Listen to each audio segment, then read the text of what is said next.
Hello, everybody. Psychic Soul Senses. I want to talk to you about cleansing your crystals and your stones today. I want to thank everybody for coming back to my channel. Also, I want to thank my new subscribers, and I hope that I can keep you, I don't know, in tune. I don't know. I hope I can keep your attention long enough to get through this. I want to share this with you because I had someone ask me this a while back, and there's many different ways. You can do it by the moon. You can do it by the sun if you're using planets or elements. Um, Seasons help too, but also like running water. Just you can take the water and charge it yourself. But with stones, a lot of things that people forget is that stones actually soak up our vibration and they soak up vibrations around us. Their energy, strong energy, pure energy. And the person that had asked me this too, I can feel that pulsing in my hand when I hold it. As she handed me her stones, I was feeling each vibration off of each stone. Every stone has a different frequency and a feeling.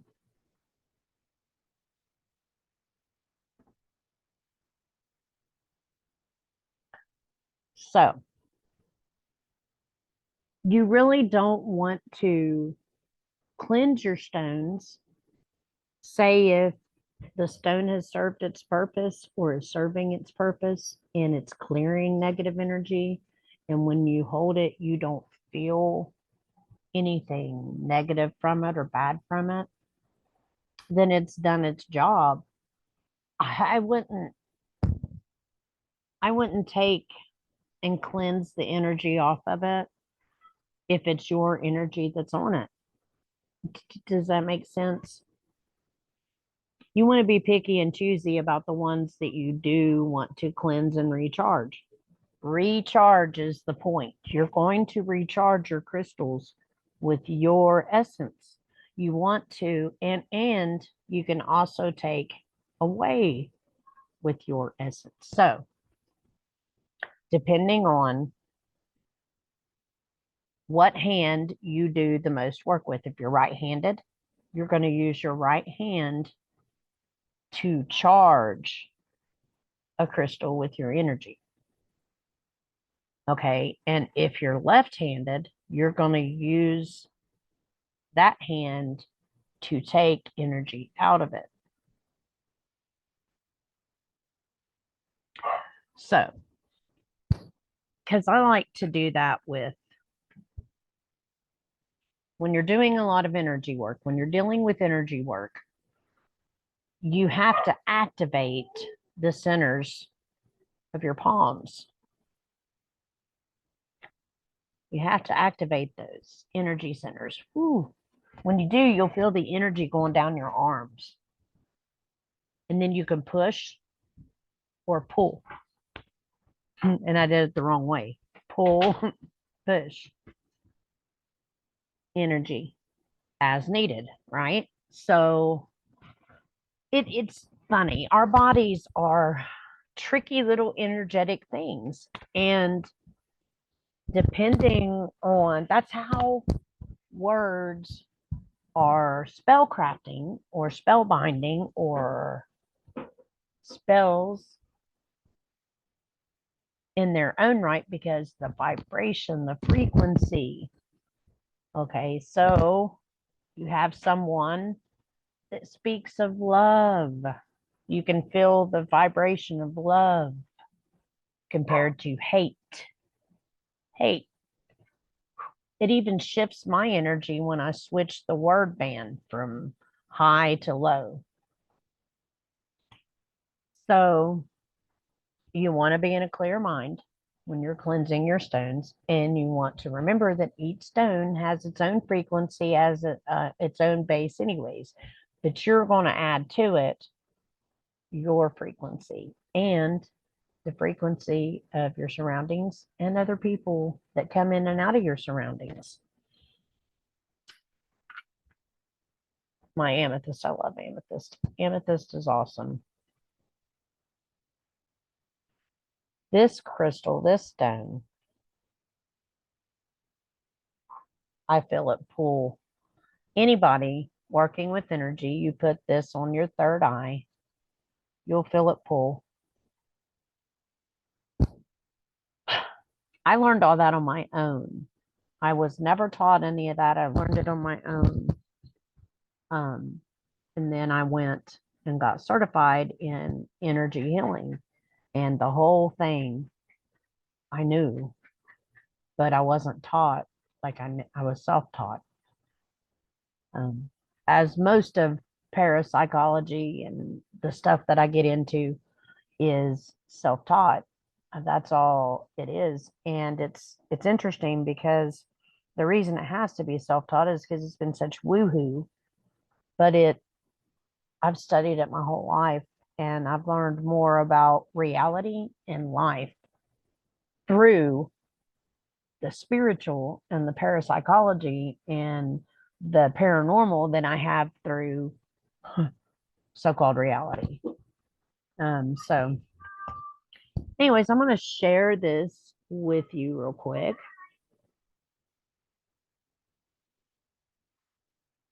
And it has some ideas and things that we can do. We'll read a little bit of it and I'll share it with you guys. And it'll help you decide what will be the best way for you to cleanse your chakras. I mean, cleanse your crystals. Okay. So there might be I know there's a chakra cleansing thing if you want to do that, but this is for the stones. Now, one of the things it says is running water.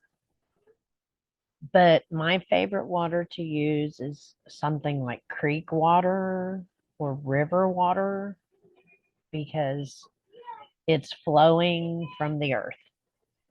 And I think that you can take that water, and again, you want to charge it with your right or left hand, whatever hand that you use the most. And you're going to you want to pull the loving energy from you push it into that water. So, and then you will want to submerge your crystals in it. It says it is best to like submerge them for about a minute and then pat them dry. So, but if your stones are brittle or soft, I wouldn't do this. Another thing is salt water. It says up to 48 hours for hard stones such as quartz or amethyst. Let's see, it doesn't really say the reasons why some of these things are good or not good. But I would just use your intuition with your stones. Brown rice, that seems to me for any stone, you can put it in there and it'll soak up probably the impurities off of your stones or crystals, I would say.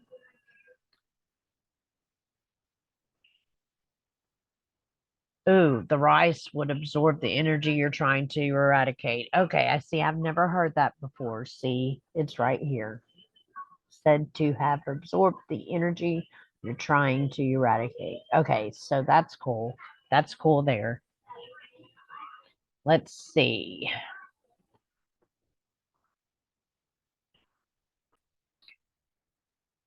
All right, so I'm pretty much going to read through these, but I will put the link in the description for you. It's healthline.com. What I typed in Google was how to cleanse your crystals or your stones. So you can pretty much do that. Natural light works, which is the sun. I talked about that, where you cleanse them in the sun and you want to give them sunlight, you know, after give them a quick rinse to remove any dirt or debris and pat dry. Set your stone out before nightfall and plan to bring it in before 11 a.m. So natural light. They're talking about night light, moonlight. You can set it out with the moon. You can set it out under a full moon if that's the energy you want to pull in. I would use the moon in your sign to charge your crystals with your sign's energy. It's just a thought. Sage, you can sage them. Sage works good on everything. It's a natural antiseptic, a natural cleanser.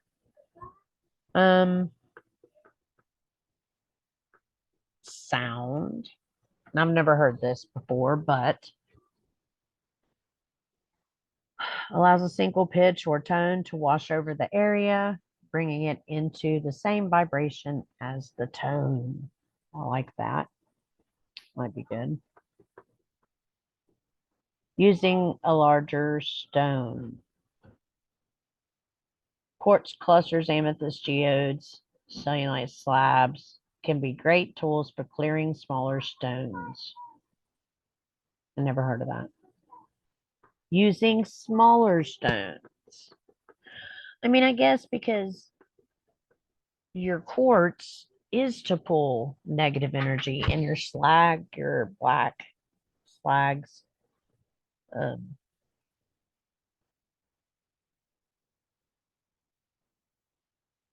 they would be good for pulling out negative energy. So let's see, breath. And again, you want to have positive, be in positive alignment to use your breath to cleanse your stones. You don't want to sit there angry and mad at life.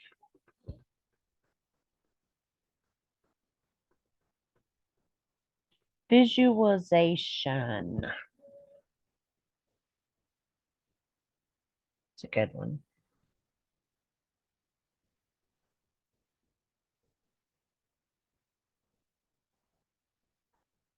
Imagine.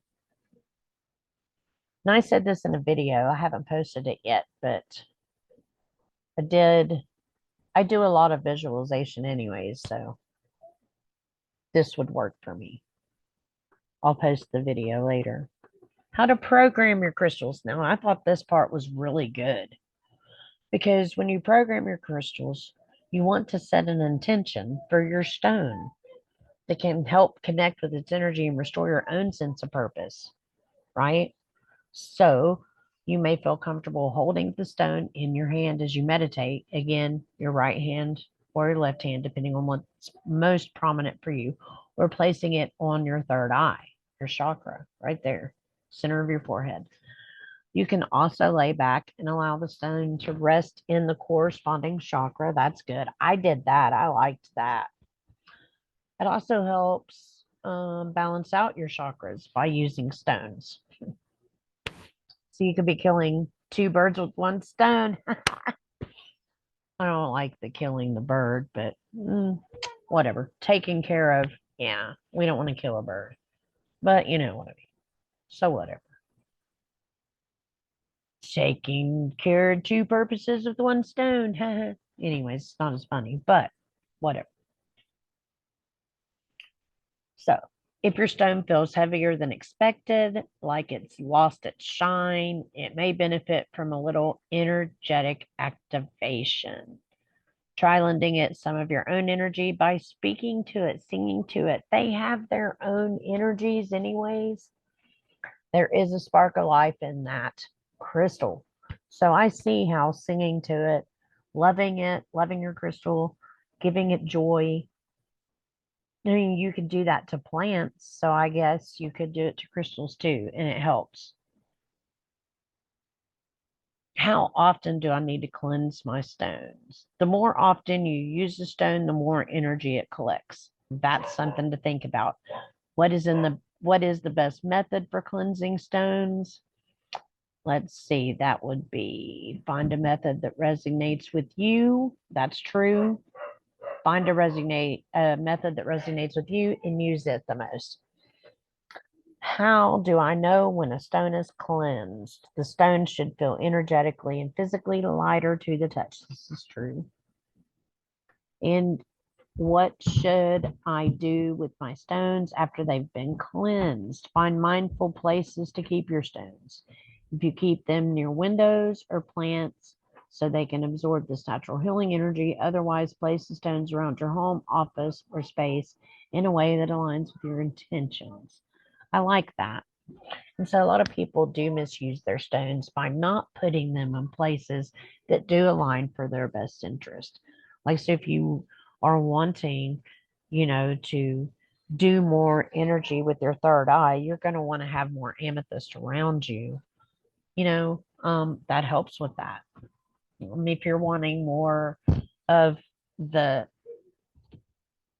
energy of speaking, then you're going to want to have um,